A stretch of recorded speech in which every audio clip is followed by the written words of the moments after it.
actually goes through. No. Maybe? Getting there? Going? Hey, everybody. How's everybody doing out there? Happy 4th of July for all of us here in the U.S. Birth of a nation. Well, a couple hundred years ago. Hope everybody is surviving the heat okay. It's a little warm out there today. Very warm. We finished a little bit late. We definitely broke our rules this morning. But need to say hi to everybody here. Who do we got? Slam Boy. We're already talking to Slam Boy before we started. What's up, man? Slam Boy. We have Sam from Santan Valley. Sam, how's it going? Darren from New Mexico. And hey, Darren. Daryl. Nice. Out in New Mexico. Daryl, how's it going, man? I'll tell you, Daryl is consistent. He is always here. Daryl, appreciate it, man. It's always good to see you. Slam Boy is too. Sam That's is true. Too. That's true. Okay, so you guys are always here.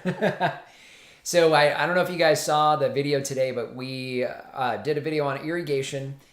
Especially this time of year, we get a lot of questions on how much do we water the trees, how often do we water the trees,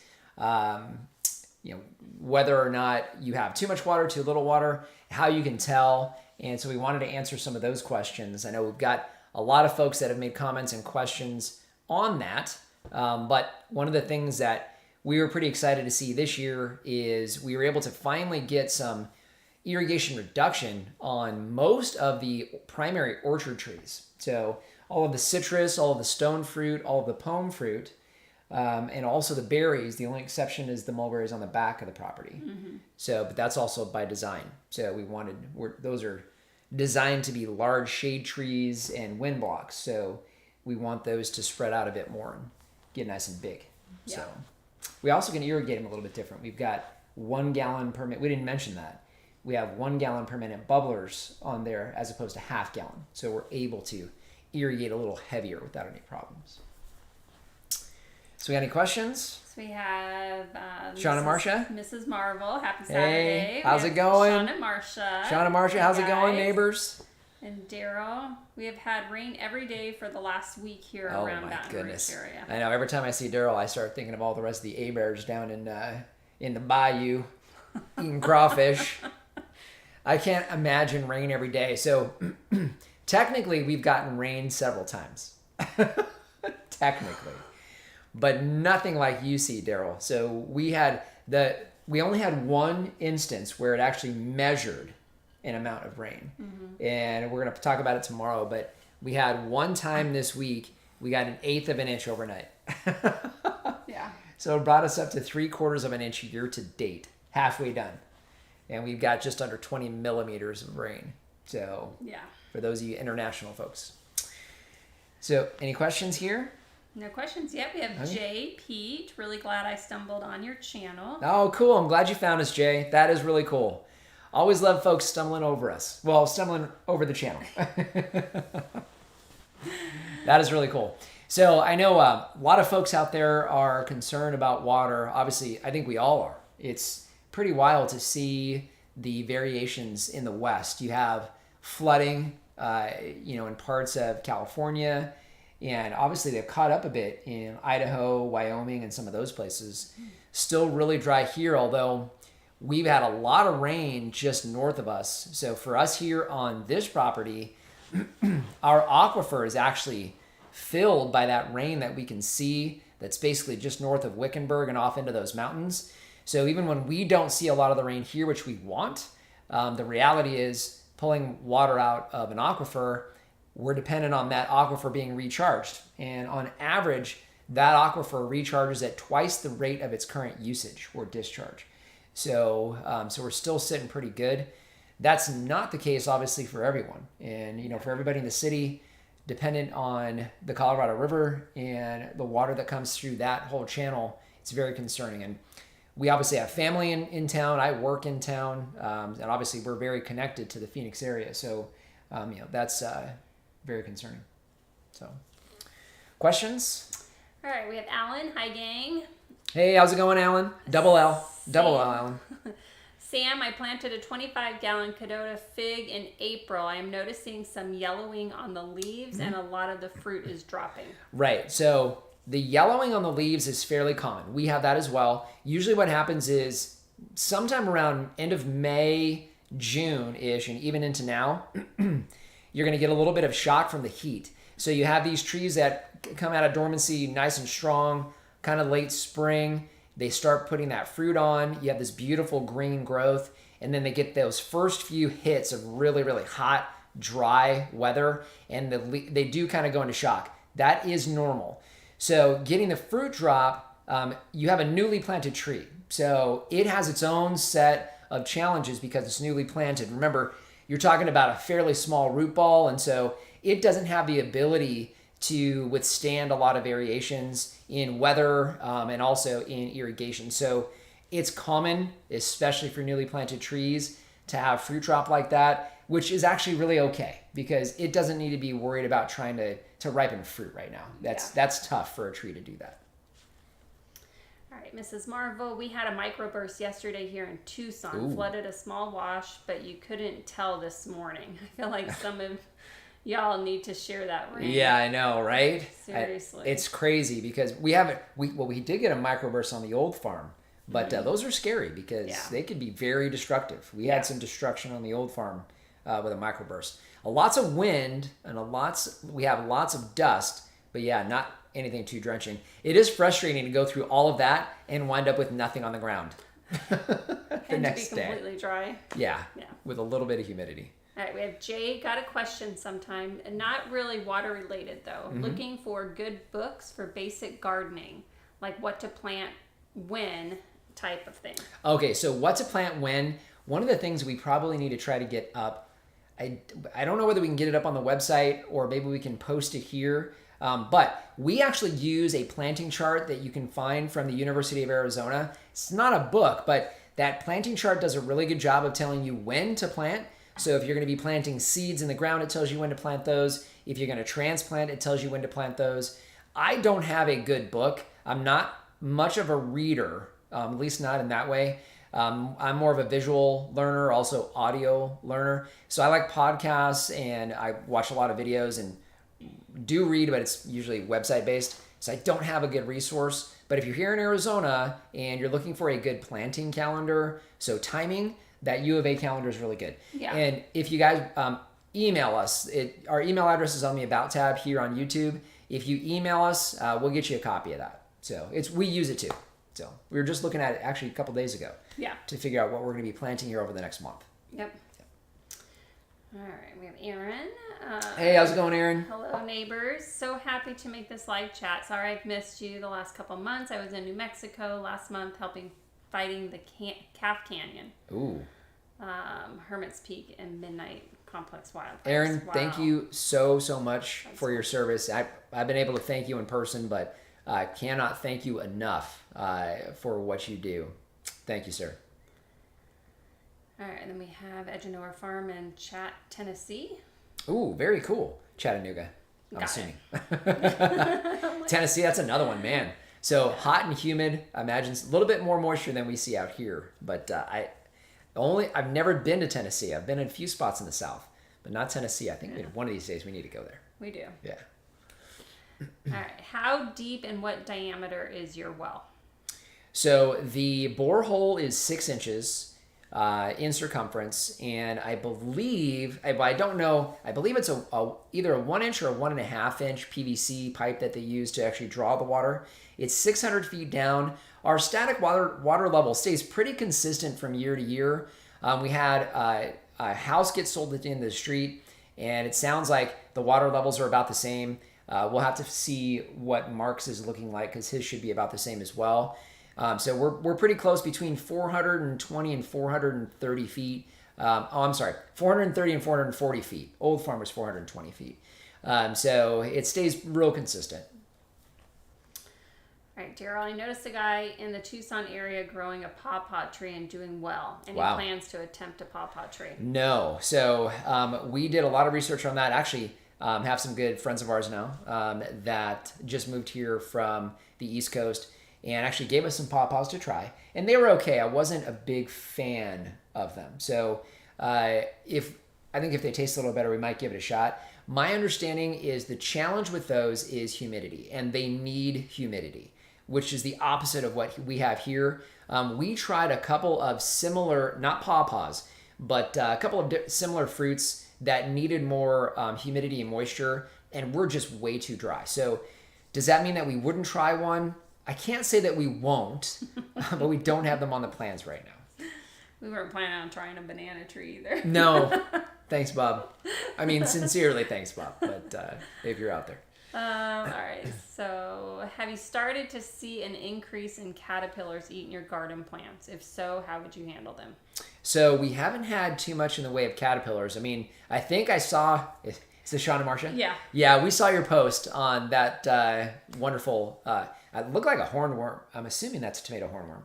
So we get those from time to time, but not extensively. At least I haven't seen them I think here. we've only seen one this season over by the grapes. Yeah, we got the one by yeah, the grapevines. we typically see them on the grapevines. We haven't seen them in the garden beds. I haven't had them in the garden beds yet. But I mean, manually pulling them off the trees is probably about the only thing that I would try to do. And as you were saying, chickens make pretty short work of those. Yeah, they do. And they deserve every second of that. Yeah, I'm not sure. Is there any type of spray that you can use to... I'm not sure. Honestly, I don't know. So, because we don't really do much as far as sprays. So Google Maps still has you as a dirt lot. Sometimes it still feels like a dirt lot. Yeah, I know. It's funny because I think Zillow, I believe, shows some construction. So they're still, 3 years behind? Oh my goodness. So, but yeah, Maps has not updated. So Nothing. There's not much out here. Maybe that's why. I don't know. They don't send their cars out here very often. No, but it's kind of cool because you look back at that and you see there literally is. You can kind of still see where there's a little bit of kind of a wash that goes through the east side of the property. So it is kind of neat to be able to see that still. But yeah. All right. Todd Wilson, afternoon. Hey, Todd. Are there any water restrictions imposed in your area? Also, do you have any recommendations on filtering city water for garden use? Thanks, and love your channel. Yes. So, Todd, we actually have water restrictions because of the aquifer that we're on. So it limits how much we can draw and also what we can use it for. So, for example, we have a 6,000 square foot pasture. We may or may not have about a 1,500 square foot pasture for turkeys. We're kind of trying to figure out how we're going to do that, or if we will. But we're limited to no more than 2 acres of irrigated pasture. Now, I mean, that's traditional irrigation, flood irrigation, which we have no intentions of doing. So we're well within that. But those are the 2 restrictions. So amount that we can draw at once, which is why we water the way we do, and then how we can utilize the water. So we're well within those guidelines. So that's for us because we're on a well. Now, you didn't mention if there's restrictions in the city.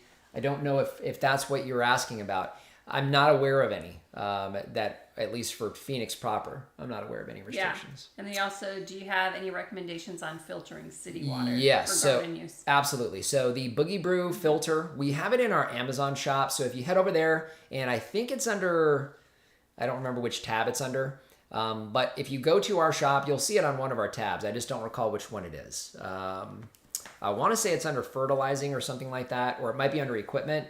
But that's the one that we suggest that we've seen really good success with in the city. All right, so we have Farmer's Almanac. Yep, is the best because it has all the zones covered. I agree. So, and it's usually very consistent too. I haven't used it, but it's kind of a similar thing as far as that. I just like the U of A because it's a little more detailed. Okay, and then Mrs. Marble, the U of A resources are fantastic. They're really, really good. All right, we have Jetty Eddie. Hey, how's it going? Sam, I have a lot of spiders in my yard. Every year is getting worse. Besides using chemical sprays, which I would prefer not to use, any advice? Oh, I have no idea for spiders. I mean, we like our spiders here. I mean, we've got a lot of black widows that I'm not a fan of. And I haven't seen as many this summer so far. No. This winter there was a lot. Yeah, no, I mean, the only thing I can think of is I know birds go after them. We got our fair share of birds. I don't know. I've never had to deal with that issue. I don't have a good answer for you. Hopefully somebody in the chat will have a good response for you. I'm not sure on that one. And then, okay, Thomas was referring to Aaron about New Mexico. Yeah. County Extension's office of your county is a good resource for planting guides. Absolutely. Yep, absolutely. Are you guys making your own wine this year? Oh my goodness. Yes, we are. In fact, we just started our very first wine. We pitched the yeast today. So technically we started it yesterday, but we pitched our yeast today. So we have our mulberry wine for 2022. It just got, in fact, I just checked, it's just now starting to kind of bubble up a little bit. So we got a little fermentation already going. So technically it's already wine. We got 6+ gallons of that. It looks like, give or take. Yeah. So we got that one's our start. We've got plans though for more. So peach for sure, right? Blackberry for sure. We may do a second mulberry depending on how much we want to save for smoothies. And then we may try watermelon. We've never made a watermelon wine, and my mentor in winemaking, he did a watermelon wine and he wasn't a big fan. So I'm going to try it. He never back sweetened his wine. So I'm hopeful that it's just a back sweetening issue. So we'll see. But we've got enough watermelon coming out of the garden that I think we'll be able to get at least a small batch of that one. Yeah. But yeah, it's winemaking season. So this is like premier time for us for winemaking. It's nice and warm in the house, 78 to 80. So the fermentation already kicked off. I mean, 4 hours in, I was seeing bubbling going already, which is a great sign. So we like to get all of our primary fermentation done here during the summer months. So we'll be doing multiple wines back to back. I don't know what we'll film. We might film the watermelon one. We'll see. I'm not sure. You got me talking about wine. Sorry. Okay, let me see where we're at. Okay, Sean and Marcia. Resources. They use the U of A. Yeah, the U of A also. plant. U of A is great. Terry, did you think about maybe air layering the mulberry trees? Yeah, and we did that last year and had some decent success. Now actually is the time. So middle of July-ish into the end of July, because that gets you into end of September or so when you're pulling those. We're in the middle of our fall flush, so we may do some of that now, actually. In fact, we had just talked about doing that with some of the Shangri-La mulberries. So we would like to get cuttings. Or cuttings. I don't know if we'll get to the actual air layering this year. year. So one of the two. But air layering works fantastic. Figs and mulberries both do really, really well with air layering. Yeah. How many acres dedicated to farming food?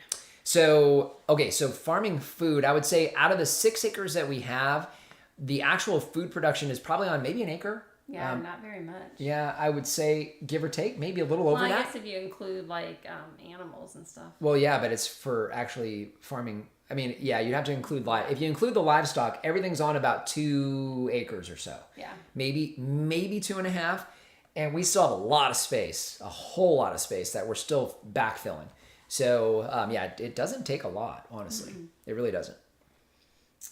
Bananas always die on me, whether from the cold, overwatering, or the intense sun. I know. I'm nervous about that too. So, but the Bob, who we got these from, I pulled the pup. You guys saw it if you were watching the vlog last week. But I pulled that pup off of his tree, and it had a nice big bunch of bananas on it. Yeah. So now, obviously, he's got a small backyard, tons of sweet potatoes. His soil looks fantastic. So, and he's got a good microclimate back there with his pool, which we don't. Yeah. So, I'm a little concerned too, but we're going to give it a shot. So we'll see. Fingers crossed on that one. Let's see. Are you familiar with the grape called Scuppernong's? Yep.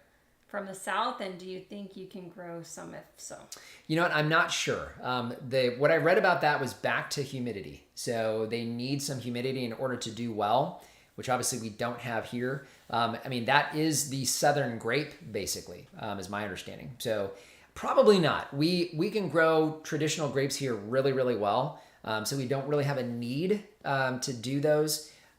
Would we try one? Possibly. I won't say no, but it's not on the plans, at least not today. We're looking at other grape varieties because we've been really impressed with the Cabernets, the Syrah, the Zin. All of those have actually produced really, really well. And they're producing now. We didn't even anticipate that. Yeah. Because we didn't prune for that. We pruned for next year to start production. But we've got, how many bags? I already have, I think, 3 or 4 bags of between the Syrah and the Zinfandel, 1 gallon Ziplocs. Yeah, and we haven't started with the Cabernets yet. And most of the Cabernets have grapes. So I just don't know that we don't need to, so I don't know that we'll try it. All right. Where am I? Are you Christian? Yes, we are. Mrs. Marvel, oh, delightful. Speak for the wine. I agree. No. Lebanon, Tennessee? Oh, Lebanon, Tennessee. Oh.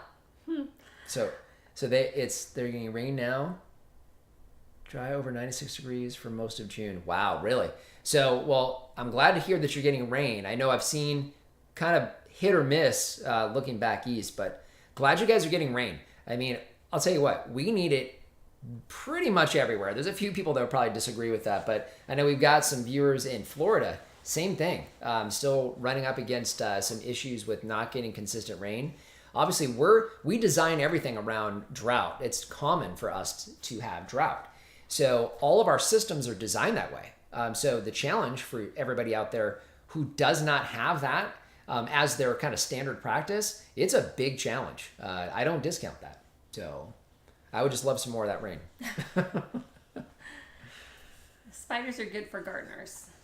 Yes. Hard for some to embrace, but worth it to learn to accept. Yeah, I've never been. The only thing that ever concerned me are just the black widows, which it's just us. We've got to be careful, and so that's kind of what we do. Is we're careful when we're turning over rocks. We got to do that anyway because of the scorpions, and we get snakes too. So I think we're just kind of used to seeing the creepy crawlers. It doesn't really faze me. Maybe that's what it is. I don't know. Yeah. Are you looking to have high tunnels? Mine cover the tilapia channel cat tanks. Oh, I'm jealous of the tilapia and the channel cats in particular. Boy, I love that. I think if we were going to be we may do some ponding. I'm not set on that yet, but with the exception of the ducky ponds, which doesn't count. But I don't know that we'll do any tunneling. The challenge that we have here is we have very, very short windows where we can utilize a greenhouse and have it really be effective. So obviously the tunneling you would put over, you can put over crops. So I just don't know that we would need to. If we were going to try to do more tropical trees, I think we probably would. And if we do wind up doing some ponding, some type of covering for those is going to be necessary during the summertime. So I'm just not sure we'll do tunneling like that. So I don't have plans for it yet. Right. Watermelon, intriguing. I agree. I thought so too. And we saw how much water was coming out of the watermelons we were getting. So it should be interesting. If we do that one, we'll probably need to film it. All right, let's see. Please tell me your favorite peach, fig, blackberry, and apple. I only have room for one of each, so would like to know best tasting and best for desert. Okay, perfect. I'm glad you clarified desert. Okay, help me out. One by one. What's the first one? Peach. Florida Prince. All right. Fig. Panache. What were you going to say? I was probably going to say the panache as well. Yeah. Panache is good. I like Violet de Bordeaux, but panache is bigger and they're very similar. So I got to clarify. If you like a fruity fig, panache is good. Yeah. If you like a figgy fig, Black Mission is hard to beat. So, yeah. Okay, got it. But there's so many varieties that we've never even tried. There are. Yeah, there are. All right, blackberry. Primark. Yep. And then apple. Tropic Sweet. What were you going to say? I didn't know. I'm fine with any of them. Tropic Sweet, as long as you can get one. Reed's got them at RSI Growers. Usually, he probably doesn't have them right now, but that's where you get your Tropic Sweets here in Arizona. So, do we get them all? Oh no. Okay. Yes, brewing. Yes, I agree. Did you figure out when to harvest your watermelons? Do you take them off of water before harvesting? Right. So we kind of did, Larry. So so we had one that was very, very good. One of the things that we did notice is, number one, yes, not having the water on them definitely helps. Yeah, a couple days before you're going to harvest it. Yep. So, and also they kind of need to be a little soft and dry, because the last one that we got almost felt overripe. But by the time we cut it up, we had some of our farm share customers here enjoying that with us, and their little boy was enjoying that with us. But it was much, much sweeter. The ones we just cut up were also almost a little overripe. Yeah. But still very sweet. They tasted good. Yes, and then people were saying how you look for, the drying of tendrils. Yeah, so all of those notes were great. And the spots, like your white, yellow, spots on the bottom. Yeah, so all of those notes were fantastic, you guys. And then cutting the water back. I'll tell you what, the ability for us to harvest ripe watermelons was thanks to you guys. All right, how'd your cuttings in the garden bed do? Alan, that's a fantastic question, and we're going to answer it in the vlog tomorrow. Can I do that, Double L? Not good. We'll just leave it. Not good at all. Not good. So we actually cover that in detail in the vlog tomorrow. Yeah. So. All right. So we have Hummingbird Heights Farm. Hi guys, good to finally catch you live. Looking forward to coming turkey poults. Yes, agreed. Forward to the coming turkey poults. Yeah, agreed. So we've got actually the turkey's going to be here this month, right? End of this month. Well, is this so coming? Is this cookie? Oh, I don't know. You got to let me know. Yeah, because we don't know, because we are trying to hatch them out. It's not looking so good right now, but we'll have to see.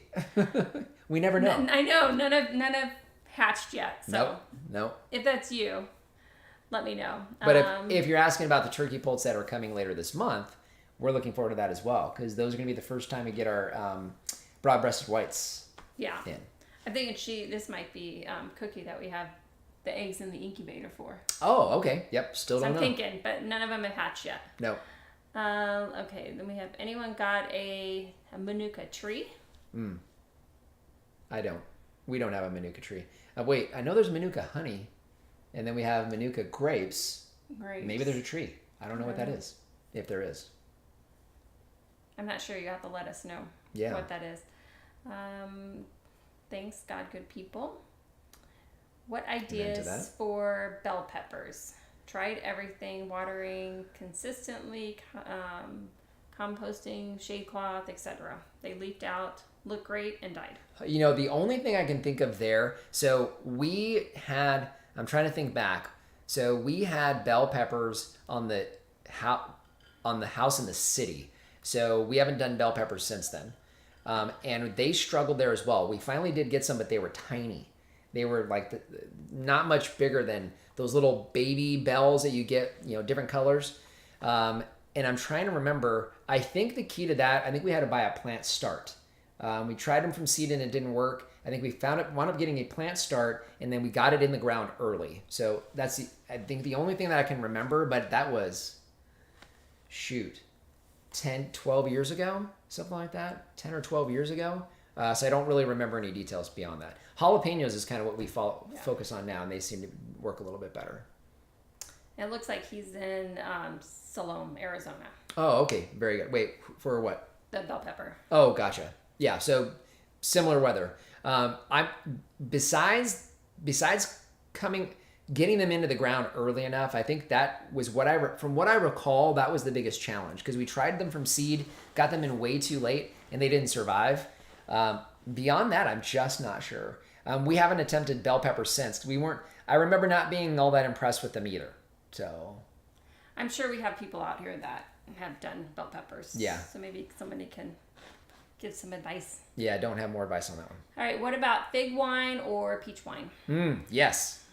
Well, I don't know that we'll have enough figs this year to do a fig wine. Probably not. We've done fig wine, though. We've done 2 batches of fig wine in the past. And fig wine is fantastic. It's one of our favorites. So. And we did do a batch of peach wine in the past. Mm-hmm. Yep. And we got another one coming. The peach wine, so the key with the peach wine that we learned the hard way is you need to be careful of the alcohol content in your peach wine, because the taste is so mellow. If the alcohol content is too high, it overpowers the flavor and you don't get the peach flavor. And it takes a lot of back sweetening to get that flavor back. So we're going to try backing way down on the alcohol content with the peach wine this season. So we'll let you know how that goes. All right. Sam, I live by the mountains in Santan Valley and have a lot hard soil with rocks, which affects my drainage in a lot of areas. Do you recommend using a moisture probe? I feel some areas have too much water. So it's possible that you will get too much water if you have a lot of rocks. So I think a couple things. Number one, make sure that you're mulching nice and heavy. Mulch really does cover a lot of sins. That's the best way I like to put it, because mulch will wick water up when you irrigate, assuming you're irrigating underneath it. It'll wick water up and help kind of maintain a more consistent moisture level. So make sure you're mulching nice and heavy. The challenge will be standing water. So, if it's literally solid rock, then you're going to have an issue. You're going to have to plant on a mound to get it up above that. So you may need to import some soil in order to do that. And I definitely would do more mounding as opposed to digging down, because it's hard to do anyway. Just remember, water away from the tree. You want to encourage those roots to go out on top of basically that rocky soil, and heavy mulch. That's what I would focus on. If you want to get a moisture meter, sure. You'll know, I think, if there's too much water and it's sitting. You'll also see it in the trees, but you don't want to wait until you've planted a tree to figure that out. I would probably try mounding and plenty of heavy mulch. That's the route that I would take. Plus, it'll save you backbreaking work trying to chisel through rock. All right, Jetty, hit the like button, please, people. Yes, please, and thank you. Rosa, do you start seeds indoors or for garden or direct sow? And when do you begin your fall garden? Favorite fall veggies to plant? I feel like you could answer this question because you literally just bought everything for our plant seeds. So we've always direct seeded everything, and a lot of times failed in a lot of those areas, or they just take so long. Right. So we decided that we were going to finally do some indoor starts, seed starts. So I bought a whole rack and trays and lights, and so yeah, we're gonna do that this year. We literally just set that up before we got on here. So we just set that up this afternoon. So we will start probably our first round of seeds. I'm guessing August-ish, because you give it about 30. Depends on the seed and the plant. But we figure we're going to need at least 30 days, and that will put us into September, which is about when we start planting. If you're here, Arizona, did they say? She didn't specify. Okay, so Rosa, I'm not sure. So the U of A planting guide that we've been talking about gives you a very good idea of when you are going to be transplanting. So what we do is back that off, depending on the plant, we back that off by about 4 weeks or so about a month. So we back off that date by a month, and that's when we start inside the house, or at least we will be.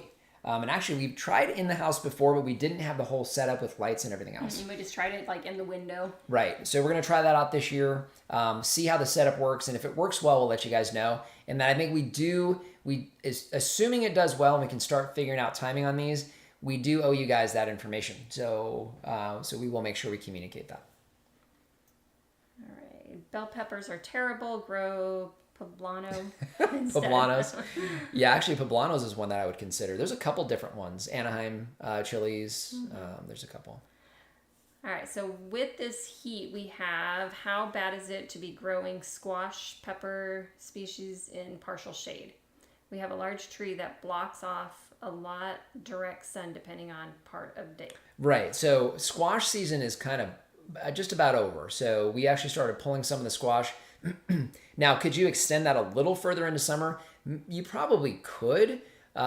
We've been harvesting squash for goodness, a month and a half. We're sick of squash at this point. So, I mean, I won't be in another 2 months when I want it again, but you probably can. The biggest thing with those is you have a life cycle in those plants. So at some point they will stop producing. Whether or not shade would help or not, probably. I don't know how long it would extend though. I mean, we've got we pulled all but 2 or 3 of those at this point, and we've left the seed squash on there. So about all we have left.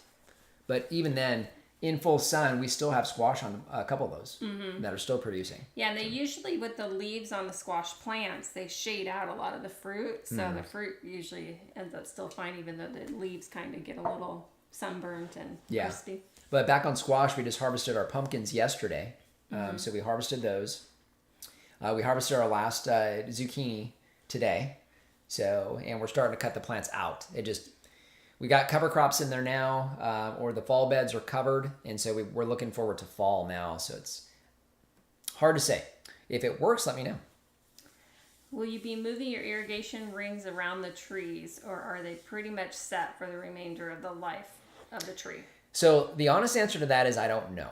I think we're going to be okay the way they are, but we do have space to expand those another 2 feet in diameter or so. If we do that, we'll start getting pretty close to the rings being able to not touch, but there'll be enough penetration on the outside of the berm. If you think about that, if I'm drawing a circle, you have the outside ring, you have the outside berm here, and that water penetrates a couple feet past the outside berm. So if we extend it a couple more feet out on both trees that are 16 feet apart, we'll be pretty darn close.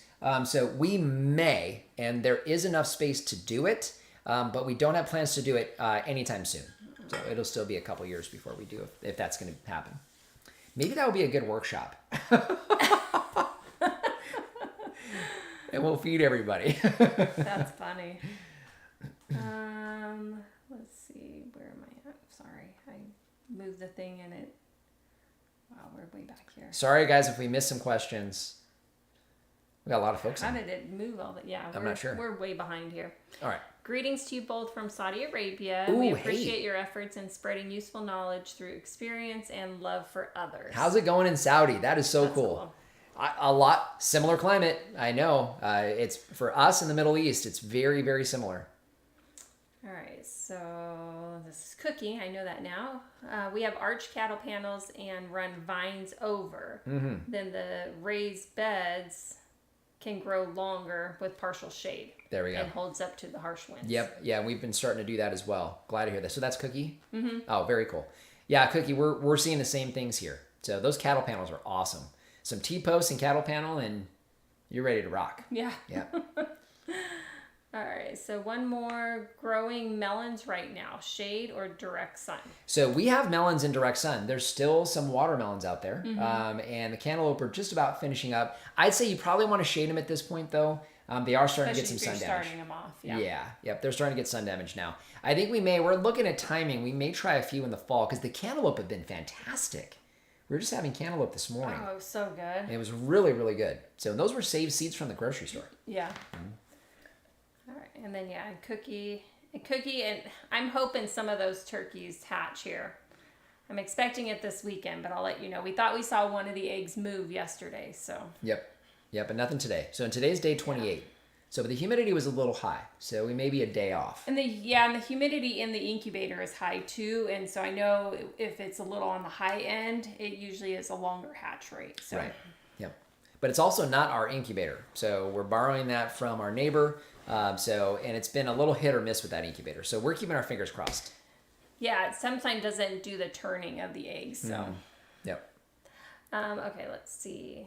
Leslie, my raised gardens got fried with the first heat. The compost mix I have in it just won't hold water. What should I use instead? Yeah, so so the best way for me to answer that question is to tell you what we use, so to give you an idea of kind of the soil mixture that works well, that we've seen.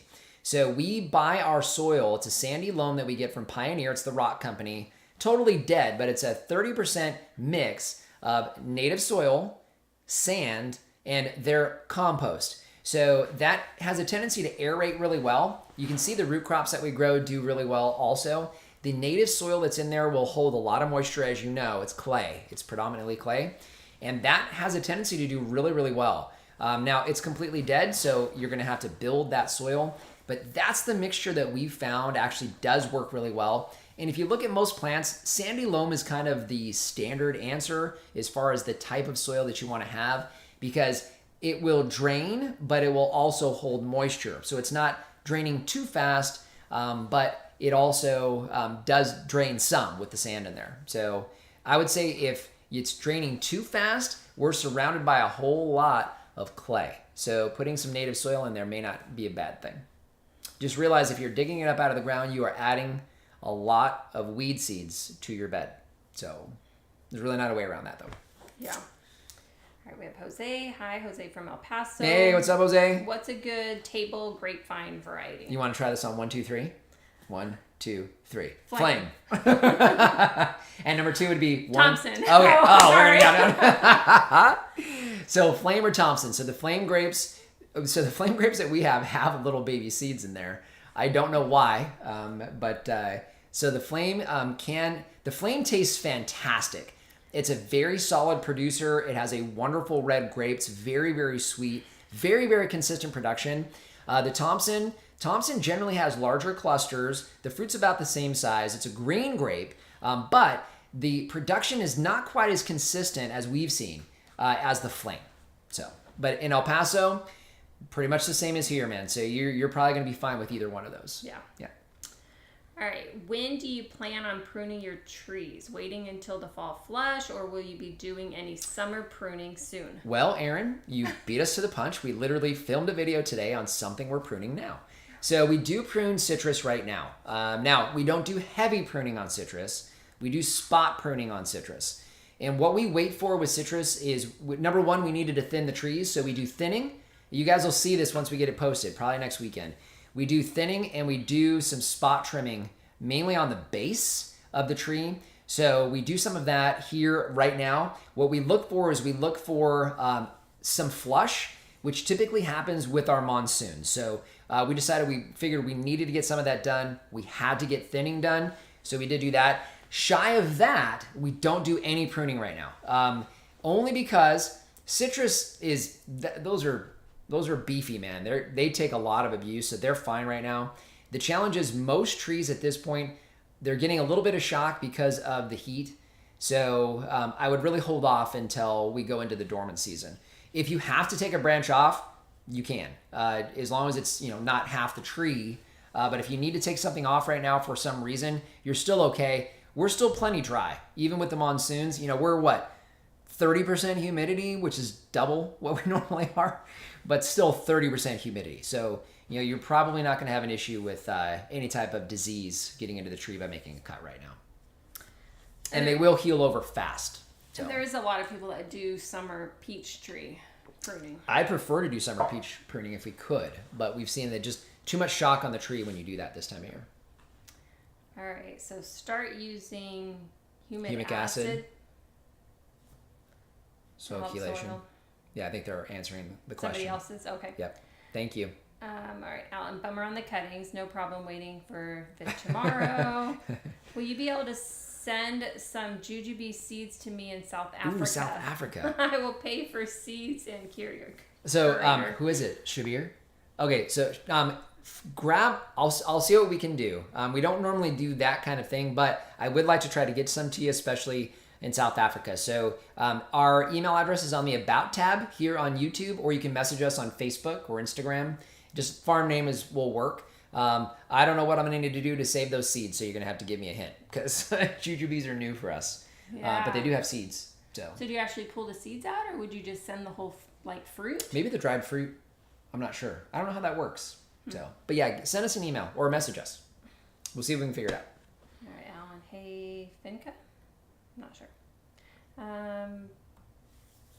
New Mexico sand, and I'm failing growing blueberries. Peat moss, coffee grounds, bearing citrus, and my plant's just yellow. Yeah. So that particular bush, we don't even attempt blueberries here. So two things with blueberries. Number one, they need acidic soil. Number two, they need acidic soil. They need acidic soil. It sounds like you're already trying to do your best with that. Just remember, if one of the things when you're looking at something that requires a very acidic soil is anytime you're watering, if your water is alkaline, you're adding alkalinity into the soil. So keep that in mind with your watering. So it's one of the reasons we really don't want to try it here. Our water is very alkaline. Our soil is very alkaline. So we would have to pot them. It sounds like you're doing something similar, and really try hard to get blueberries. Folks do. We've got folks that watch the show that grow blueberries right down the street. So it definitely can be done. Yeah. It just takes more work than we're willing to give. And it sounds like you're running into a lot of those issues as well. So it sounds like you're doing what you can. So I don't have a better suggestion. All right. Santan Valley. Me and my buddies call it Suntan Valley. Yeah, I agree.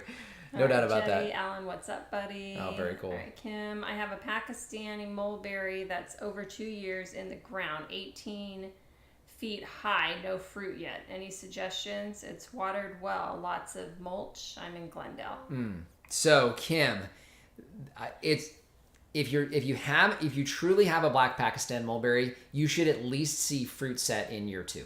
Yeah. So now those fruit fall off very, very easily in the wind. So we lost pretty much everything to the wind. We got a couple of ripe mulberries off of that, but you should be seeing fruit. What I get concerned about with mulberries, because we've run into it ourselves, we had a male mulberry tree on the old farm, and we bought a black Pakistan. We also had a Persian mulberry that was a black Pakistan, and we had a white mulberry that was supposed to be a white Pakistan, and it is not a white Pakistan. So you can see the issue with mulberries. So I'm hopeful that it's just a matter of the tree being young, but black Pakistans generally do fruit fairly young. So you're seeing good growth. If you don't see fruit next year, and you'll see it right away, if you don't see fruit next year, my fear is you may have a male mulberry tree. Mm-hmm. It's possible. Yeah. It's possible. I hope not. I hope I'm wrong. All right. Do you acidify any areas of your farm? We use soil, sulfur, but it seems to not take effect much. Right. Even when I use more than as directed. We would like to get our soils in the 6 to 7 pH zone. Yeah, so Aaron, we don't really pay attention to the alkalinity at all. So most of our trees are on reeds rootstocks. You've got those as well. Those rootstocks are designed for alkaline soil. No need with those at all. So now, does it help to lower it? Sure, it could. But you mulch nice and heavy just like we do.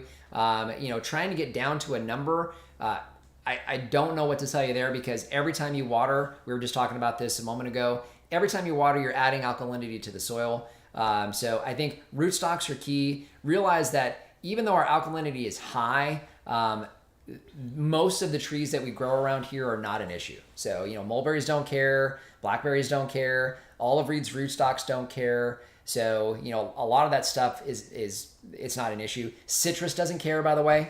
It's fine. The rootstocks that are used for citrus here in Arizona, same exact thing.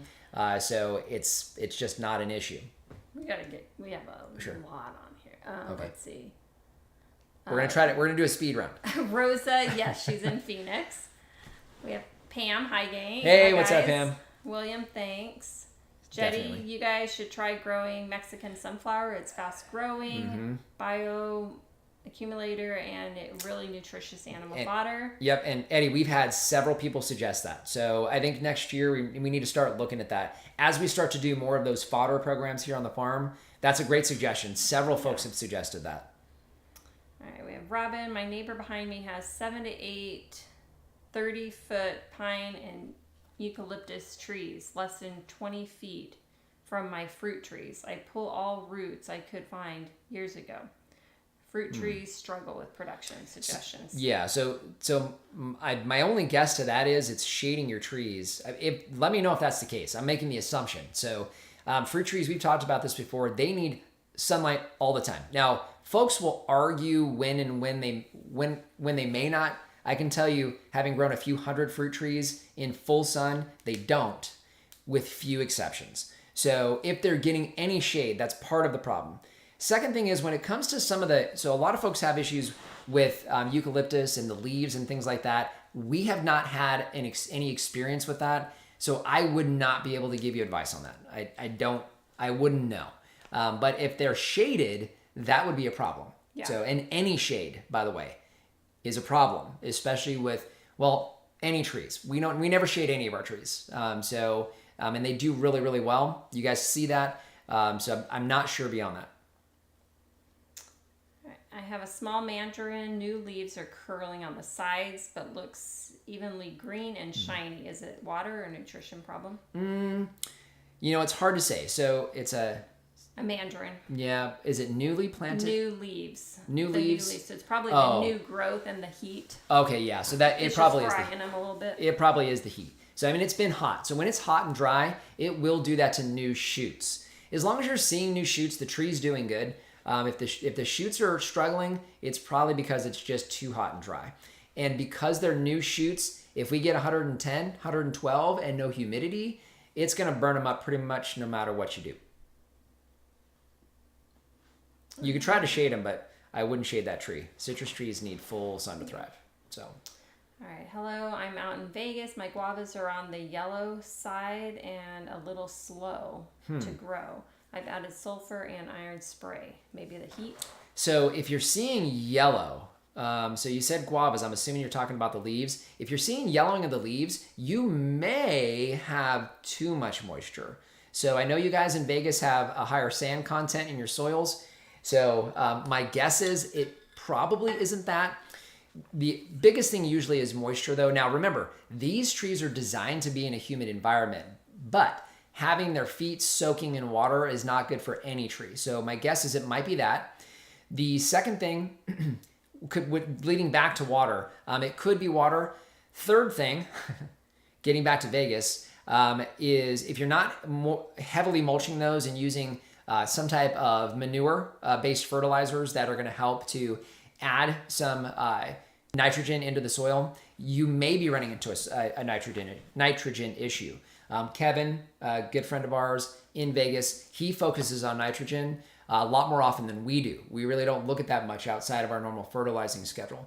So it might be worth trying some nitrogen. Just be careful, because you add nitrogen when it's really hot and dry, that stresses the tree. And it's just the wrong time of year to be adding that. So just be really cautious if you're going to try it. Is it too late to plant melons? I think so. I would wait. We've only got, 2 more months of insane, crazy heat possibility.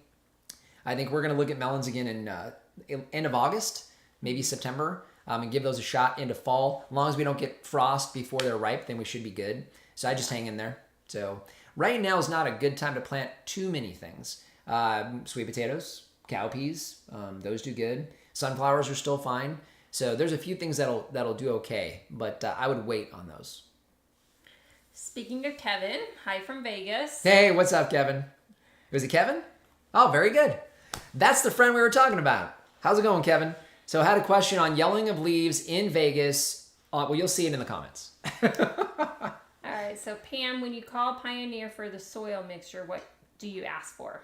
Well, it's called their sandy loam. I think it's called sandy loam. So I haven't been on their website in a couple years, but we bought it on the old farm, did really well, and we bought it here a few years later. So I'm assuming it's still available. But sandy loam is what they call it. Like a sandy loam. It is dead, so you have to put life into it, though. Yeah, yep. It's dry. Okay, so Jetty is referring to Robin as far as the shaded trees. Very good. Rogers, hello. I've been having a problem with sun damage to my bell peppers. Any suggestions? Yeah, shade cloth. So at this point of the year, if you're going to try to keep those spring crops, they're going to need shade cloth. It's one of the reasons we start cutting those down and either mulching or putting a cover crop over the top right now. We're literally cutting all those out. So if you're going to try to extend that, shade cloth is probably the route you're going to need to take. Yeah. Someone said don't grow bell peppers. Oh. Juan, hey guys, glad to catch the live. Been working. How's it going, Juan? How's it going, Juan? All right, and then we have Jetty back to Robin. Wow, I think this is live. Yes, it is. It is live. It's not Memorex. If you're old enough to know what that is. What's the best Home Depot mulch for tomatoes? Home Depot mulch. I have not bought mulch from Home Depot in a long time. So they used to have a mulch that came in a white bag with blue print. I can't remember what it was called, but the Grow mulch is not bad. So we've used the Grow mulch in the past. It's been a long time, but we used to use the Grow mulch. I can't remember if that's Kellogg's. I think that's Kellogg's, but I'm not positive. But those would be fine.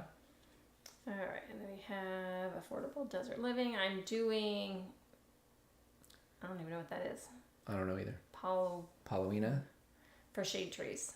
With appropriate watering, they are supposed to grow super fast. We shall see. You're going to have to let us know. Yeah. I'm curious as well. So, and I'm curious too if there's any options for, I don't know the tree, so if you can use it for fodder, because that's kind of where we're headed these days is fodder trees. All right, and you basically have to dig with a mattock on palm roots. Oh yeah, I don't know what that is. I don't know what a mattock is. I'm gonna have to look that up. So probably something more flat, I would guess, to kind of All right. And have you tried reforesting your surroundings with native trees to create a microclimate around your farm and improve water capture in your area? Yeah, so the native trees here are predominantly Palo Verde. Those are few and far between, and mesquite, predominantly mesquite. We do have some mesquite trees on the property. I am not a huge fan of mesquite trees. So, and mainly because I still have scars from pruning mesquite trees on our original property. Now, will we have them? Yes, we probably will. We haven't started really any of the back half of the property. We have some ideas for establishing pasture back there, and I kind of want it to be a silvopasture. So that would require trees like that. So my guess is they'll work their way back into the mix. There are some lightly thorned and thornless varieties out there, so we may consider them. I do like the bean pods. The livestock likes them as well, especially pigs. Yeah. So I would like to have that, and obviously, you're right, they do fantastic without a lot of help. So they'll probably wind up making their way back into the mix as we move further back there. All right. And then Pam, remember if it is a tissued cultured mulberry, it can take 3 years to fruit. There we go. So one more year. So hang in there. Yeah. Folks, how long will it take Thompson grapes to produce fruit if I plant them? Also, do they need shade cloth for the first period of growing? So no shade cloth. One of the things with grapevines that we noticed on the old property, we had grapevines that went kind of like we did here, kind of in a U. They started on a block fence, went out, and then end on a block fence. The two vines next to the block fence were a fraction of the size of the rest of the vines. Yeah. So in that, they didn't get morning sun. They got blasted with afternoon heat like everything else did on that side. So full sun, no shade at all, but plant them in the fall. So don't try to plant them right now. So, and then as far as fruiting, we got fruit this morning. Yeah, we have fruit on ours this year, and they've been in the ground for 1.5 years. Yeah, so you'll get them by the second year. Mm-hmm. So. All right, and then Robin, morning shade. Sun starts 11 a.m. So those are the trees that are being struggling, shadowed by Yeah, so we just talked about that exact same thing with the grapevines. So morning sun is arguably the most important sunlight that any plant basically on the planet will get. So if it's not getting morning sun, it's not getting the right kind to start the day out. So it has to have morning sun. And these fruit trees need sun all the time, assuming they're planted with the right rootstock, with mulch, watered appropriately, all the things that we do here. But that's going to always be a challenge for you. So with that, I don't know whether or not you might want to be able to consider some type of tropical tree. Tropical trees do need sunlight. The challenge is going to be you're getting midday sun, which is just harsh for everything, and they're not getting the benefit of the morning sun. So that's going to be a tough challenge. Mm-hmm. I think garden beds might be your best bet, and fruit there. Citrus trees, because they need full sun, I would say citrus and or mulberry. Mulberry is probably the route that I would take with that, just because they are so aggressive. Yeah. And they do well all across the country. So I think I would try mulberries, a couple mulberry trees, and see how they do. Well, I can't remember it was up there which trees she said she had that were being shaded by the I'm not sure neighbors. either, but yeah, any of the standard trees would struggle. All right, so we have Brazil. Oh, very cool. Hey, how's it going? Howdy in Brazil. That's cool. All right, and then Kim, or someone had replied to Kim as far as their mulberries. Okay. So Kim, look at that. So she is about ready to cut hers down. Yeah. Okay, thanks. My strawberry tree, aka Jamaican cherry, has grown like 6 feet with this heat. The hotter it is, the better it does. That's awesome. Yeah, I know. I think the strawberry tree, actually, didn't Bob have a strawberry tree? I think so, yeah. And his was doing great as well. Yeah. All right. Have a great weekend. Happy 4th. See you, Daryl. Thanks for coming. Yeah, we're coming up on an hour. I know. Penelope, hello from Seligman. Yep, Arizona. I have blueberry bushes, but I noticed ants around them.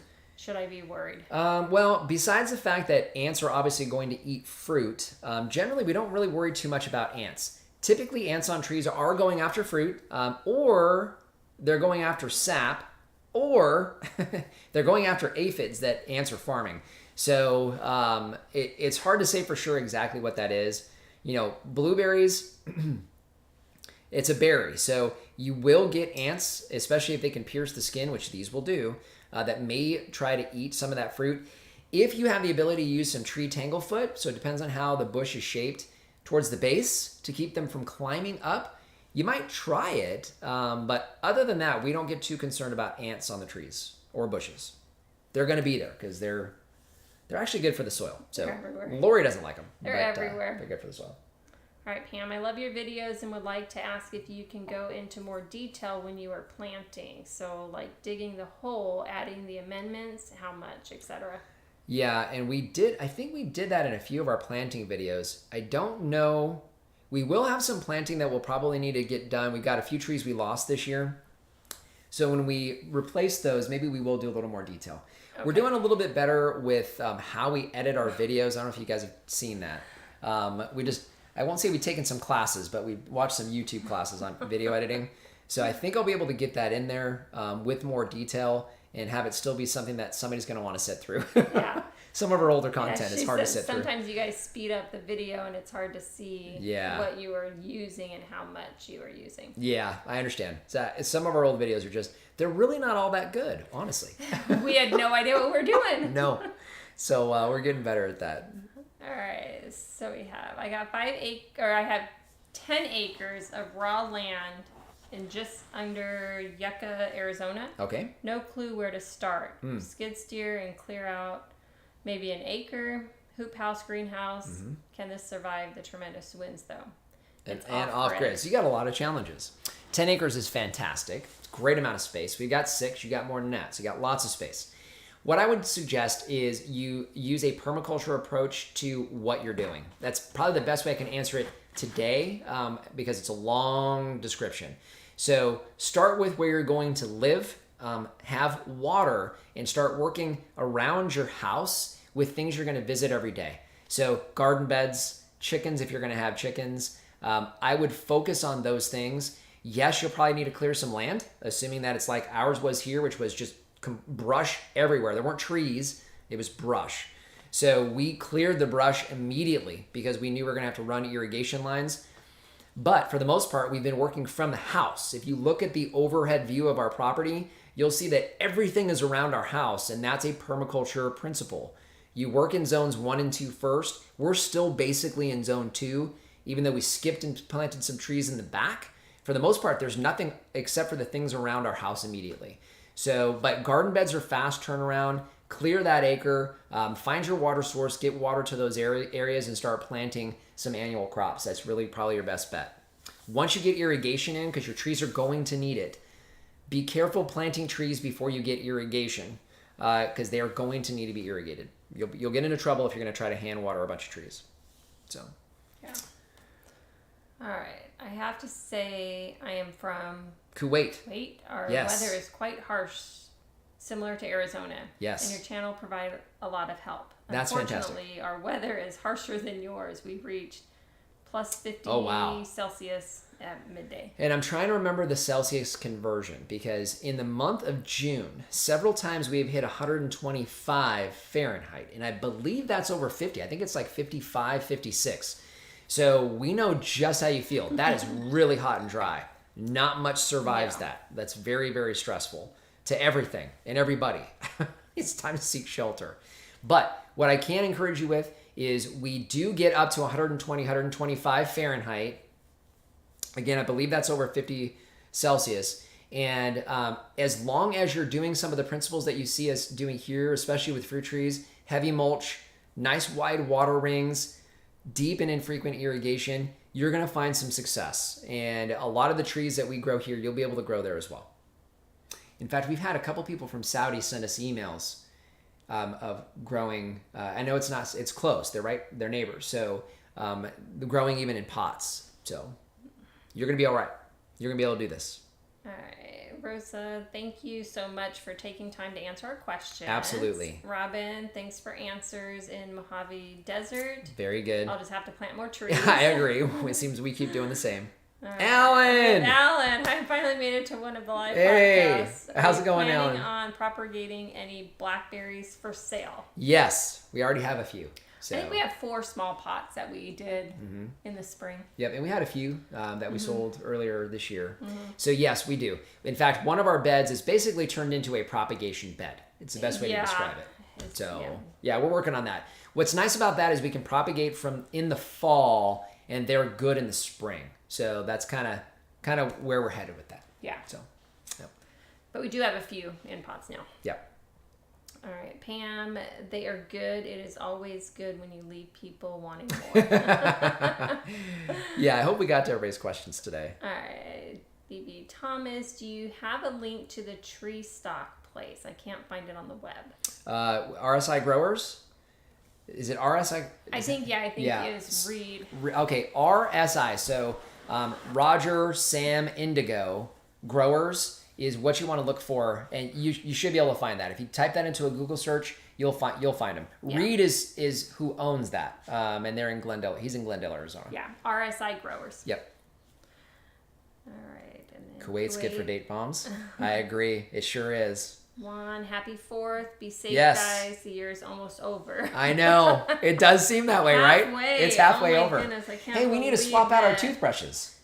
Oh my goodness. All right, so we're over an hour. Month. Yeah, it's a new month. So we're over an hour, so we try to keep these to an hour as best we can. So I just want to start saying goodbye. We'll answer a few last questions as we do. But one of the things that I always like to just tell you guys is, we really do appreciate you guys spending time with us. This is one of our favorite times of the month because we get to spend time with you guys here live. So you guys get to see us. You see that we're always like this, like you see us in the videos. But it gives us a chance to really get to know you guys. You guys give us so much information and encouragement all the time, but especially now. But what I want to say is you guys choose to spend time with us, and the most valuable thing that we have, and it's very limited, is time here on earth. You guys choose to spend that time with us. We do not take that for granted. I just want to thank you guys for doing that, being here with us, asking these questions, giving us content to share with everybody. Really, really appreciate it. So it looks like... we have Jay, one last question from yes. me. Ever try 5-gallon buckets garden? Mainly self-wicking idea. I have not. There's been folks that have done it, but I haven't.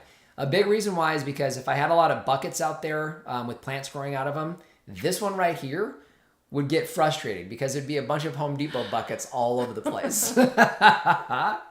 Maybe the white buckets. Maybe I'll be able to get away with that. But no, we haven't tried it. I know folks that do it, and it works really well. We just have not attempted it. So, any suggestions? I have a turkey fig that will start to produce quarter size, then drop. So the tree's under stress if it's a brown turkey. So brown turkey figs are very, very productive, and they produce young. So something is stressing that tree out. I don't know what it is, but if you're seeing fruit drop on a brown turkey here in Arizona, that's definitely stress on the tree. Too much water, possibly. Not enough water, probable. It depends on how you're planting it. We don't get fruit drop on fig trees past that first season. So young trees will do it. Trees under stress will do it. That's usually what it is. Hard to say what that stress is. All right. We good? So yeah, thanks. Bye, gang. Thanks for awesome. The fun time, guys. Thanks for sharing knowledge. Thank you. We appreciate your effort. Thank you for all you do. Love spending time listening. Happy 4th of July, Dwayne and Lori, and happy 4th. Awesome. Happy 4th of July, guys. We will have the edited version of this. If you guys are just joining us, we'll have the edited version of this. Obviously, the full one's on YouTube, but the edited one will be on our podcast tab on our website without commercial interruption. So you guys can check that out there. All right, guys, we're going to hit the road. We need to go have some dinner. It was great seeing you guys. Bye. Bye, everybody.